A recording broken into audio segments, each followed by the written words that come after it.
guys, mega love shoutout po sa inyong lahat sa buong team Kalingap. Shoutout.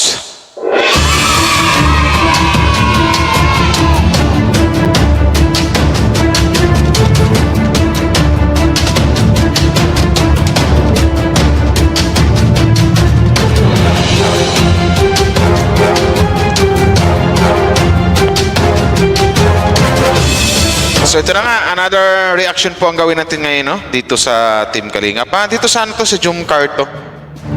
Kay Carla Bells. So mayroon kong nakitang bashers na nag-comment sa live ni Kalingap Rab. So bigyan natin ng magandang kasagutan tong mga to. So shoutout po sa lahat, no? At your service, Mr. Wow Life TV. So shoutout sa lahat ng mga Jumcar matatag fans dyan. Sa Franjoy, HC, Nick Chris, sa Radyo, sa lahat po ng love team ni Kalingap, suportahan po natin. Pero ito kasi guys, karapat-dapat natin i-content to kasi ang pangit po ng mga pinagsasabi niya or something like nilalait niya si Carla. Alam ko ng Facebook niya. Yan. Pero bago natin kilalanin ang taong to, bago natin simulan, suportahan po natin ang buong team Kalingap, Val Santos Matubang, Kalingap Rap at Edna Vlogs, Jack Tapia, at sa lahat ng mga Kalingap reactors, and syempre don't forget to support sa lahat ng mga Kalingap charity vloggers.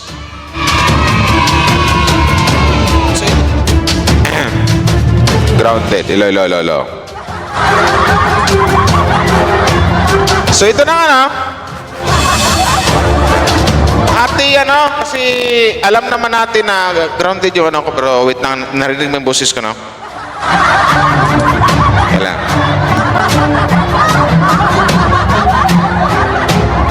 Sound check. O, meron na.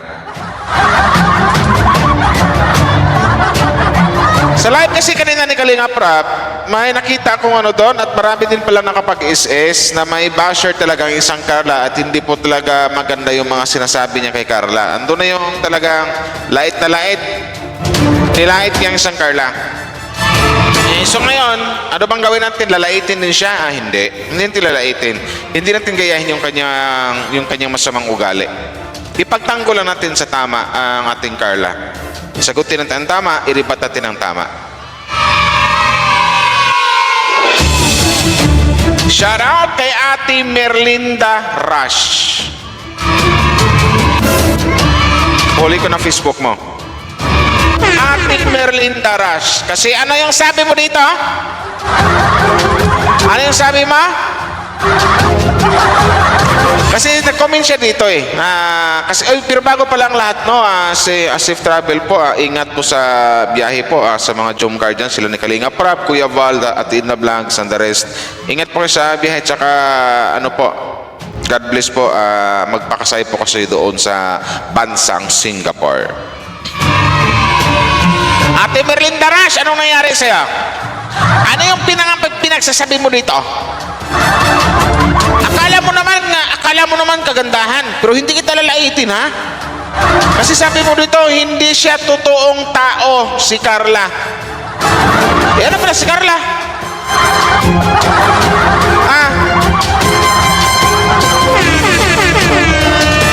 Hindi siya totoong tao, si Carla, at sobrang arte, hindi naman siya maganda. Wow! Anak ka ng titing talaga, Merlinda Rush. Hindi masasali ba yan sa, anong tawag ng Wow Life? Yung pang-anim si Carla? Sa pang-anim sa pinakamagandang vloggers? Kung sabihin mo, pangit. Inong nakita ko yung Facebook mo, di masamak na mas maganda pa yung mga fans ng Jumcar kaysa sa'yo. May edad ka na, Merlinda Rush, pero bakit ganito yung comment mo na nangahama ka, nang lalait ka ng tao? Buti nga nagmukha kang tao. Maraming gandang-ganda kay Carla, tapos ikaw, ganyan yung sasabihin mo. Malamang sa malamang talaga, magkaroon ka ng maraming kaaway nito. Ano na?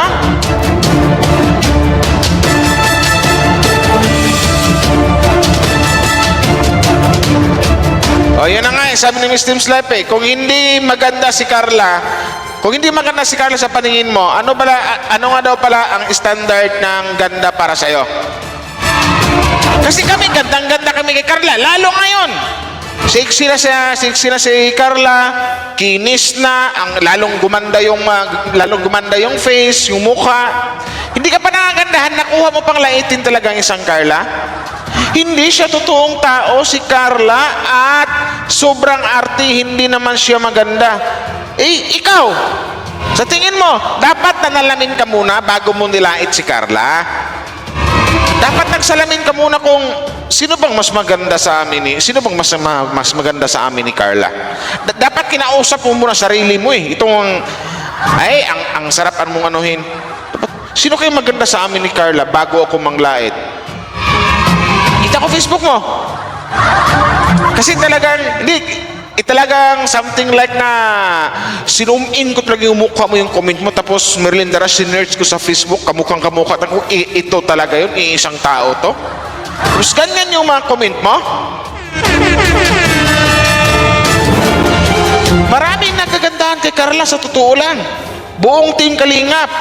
Maraming nagagandahan. Mapa Radjel, mapa Mikris, mapa Franjoy, mapa Edsi, lalo yung mga Jumcar. Lahat ng team Kalingap, gandang-ganda kay Carla. Mantakin mo, pang-anim na yan sa 70 most beautiful vloggers ba yon? Correct me if I'm wrong guys, kung tama ba yung basta yun na yun, most beautiful vlogger. Tapos sabihin ito, pangit. Kung pangit si Carla, ano ka na lang? Hindi kita nalalait ha. Ikaw napapangitan kay Carla. Ikaw yung pagmumukha mo, ano ka na lang? Dapat na nalamin ka muna bago ka nang lait kay Carla. Sabihin mo pa hindi siya totoong tao. Ano pa tingin mo kay Carla? Napakabait na bata. Ang galang na bata. Tapos sabihin mo hindi totoong tao. May gusto ka kay Papa Joms na. Ikaw. At sobrang arte, hindi naman siya maganda. Kailan nag-iinarte ang isang Carla, my God? Comment down below guys kung kailan nag-iinarte ang isang Carla. Kasalanan ba ni Carla kung ikaw maganda siya? Lalo ngayon, lalo siyang gumanda. Ando na nga sa Singapore, nainggit ka. Kasi buong akala ng karamihan, hindi makasama si Carla. Yan nga naging chismis sa mga grupo sa Facebook eh. Gagawan ko na ng content kan eh. Ikaw muna unahin ko. Merlin Darash, shout out. Kung uulitin ko lang, kung hindi pala maganda si Carla, ikaw ano ka? Ano ka na lang? Kasi kami, ulitin ko lang din, gandang-ganda kami kay Carla. Ikaw lang yung napapangitan. Kung pangit si Carla, kumusta ka naman?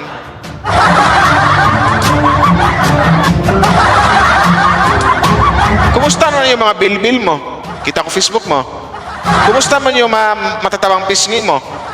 Kita ko Facebook mo. Huwag mo isipin na nilalait kita. Binabalik ko lang sa iyo yung mga binabalik ko lang sa iyo yung mga sinasabi mo kay Carla. Ikaw literal ang hindi totoong tao, hunyango ka. Alam mo yung hunyango? Alien ka. At sobrang arte, kailan nag-iinarte si Carla? Kailan nag-iinarte? Kasalanan ba ni Carla kung makinis siya? Maganda siya, sexy siya, tapos sabihin mo nag-iinarte. Ganun talaga, marami nagmahal sa kanya eh. At may nag-aalaga sa kanya, ang isang Papa Joms eh. Hindi naman siya maganda. My God! Kung hindi maganda si Carla, kumusta na yung pagmumukha mo? Nakuha pang manglait na ganyan. Huwag kang magtaka kung maraming mangbash sa'yo. Kung marami ding manglait sa'yo. Yun lang yun. Ang bait ng bata, sabihin mo, hindi totoong tao, napakagalang na bata, family-oriented, mapagmahal sa kanyang agong.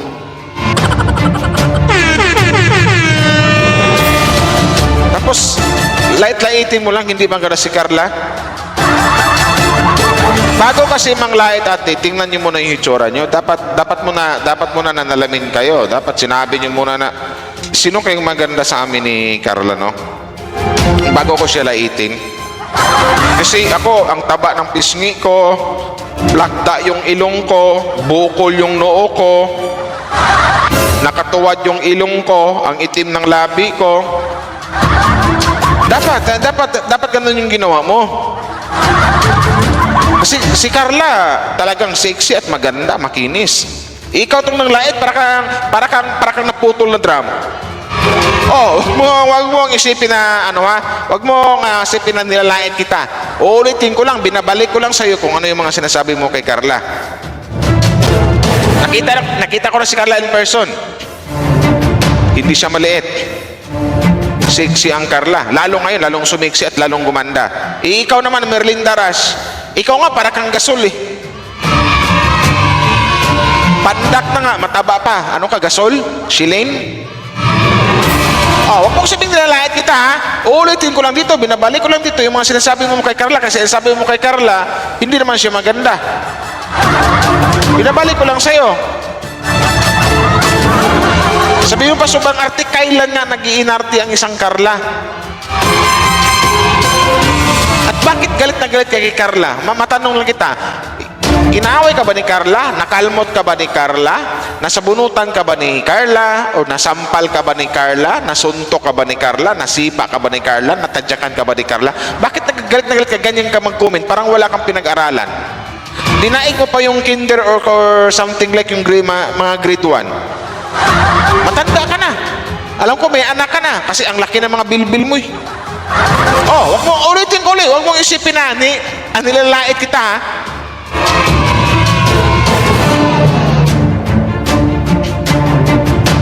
Ba't nga sabihin mo? Dapat tumingin ka muna sa sarili mo. Dapat sinabi mo, yung noo ni Carla mas maganda kaysa noo ko. Yung pisngi ni Carla makinis kaysa pisngi ko na medyo burog-burog. Bakit ko lalitin si Carla? Dapat yun iniisip mo. Yung ilong ni Carla ang tangos, yung ilong ko naman patuwad. Parang sigbin. Ang ganda ng lips ni Carla, kissable lips. Tapos yung lips ko ang itim, parang naman siya ng uling. Kahit lipstick hindi kaya. Ganon dapat iniisip mo. Sexy si Carla, ako naman. Maraming bilbil sa bawat tagiliran. Wag mong isipin nilalait kita ha. Ulitin ko lang, ibabalik ko lang sa iyo yung mga sinasabi mo mga Carla. Isa sa ulit ko lang sa iyo. Kasi itong mga sinasabi mo, bagay na bagay sa iyo, i-apply mo sa pagkatao mo. Hindi siya totoong tao. Sabi mo dito, hindi totoong tao si Carla. Saktong-sakto, suwak na suwak yan sa iyo. Ikaw yung hindi totoong tao kasi mapanira ka, mapanglait ka sa ibang tao. Maarte si Carla, sa hitsura mo pa lang ikaw yung maarte. At dapat mag-inarte ka kasi hindi ka maganda. Si Carla hindi maarte kasi talaga literal na maganda. Si Carla hindi naman siya maganda. Manalamin ka muna bago ka manglait. Ang layo mo kay Carla girl, sa totoo lang girl. Ang sarap pong sampal-sampalin girl, yung utak mo girls, ang sarap ang sampal-sampalin. Huwag kang magreklamo kung bakit akuntin kita ha. Katakman ko naman ang hitsura mo eh. Kitang-kita dito yung ano mo eh. Ito yung profile mo dito. Ito yung gamit mo sa Facebook eh. Oh, ito nga. Huwag kang manglait ng ganun, girl. Kasi parang nabaliktad na yung mundo ngayon kasi. Kung sino pa yung pangit, yun yung malakas, mangbas at manglait. Kung sino pa yung mga ganda, naambunan ng kagandahan, sila pa yung tahimik at mababait. Puro kayong mga lintik na bashers kayo.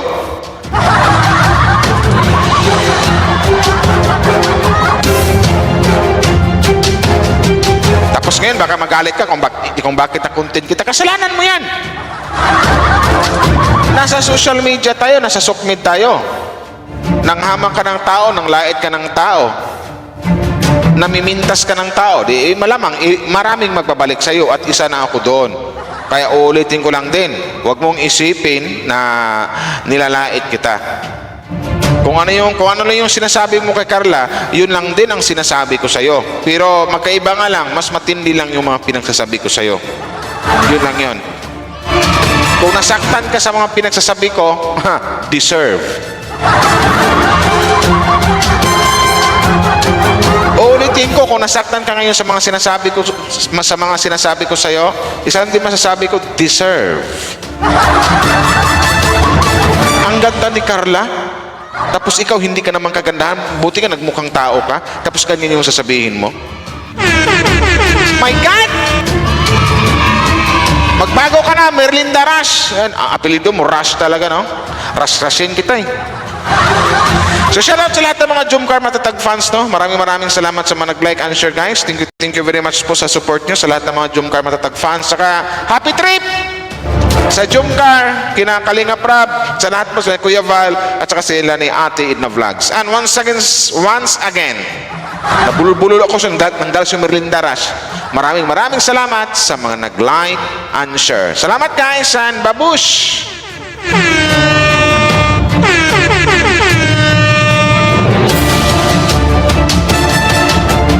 Merlinda Rush, ha? Sinasabi ko si Merlinda Rush, tama na. Akala mo, hindi ko mahagilap Facebook mo? Mahagilap ko. Ikaw at ikaw to, hindi mo na pwedeng itanggi. Yun. Bye-bye!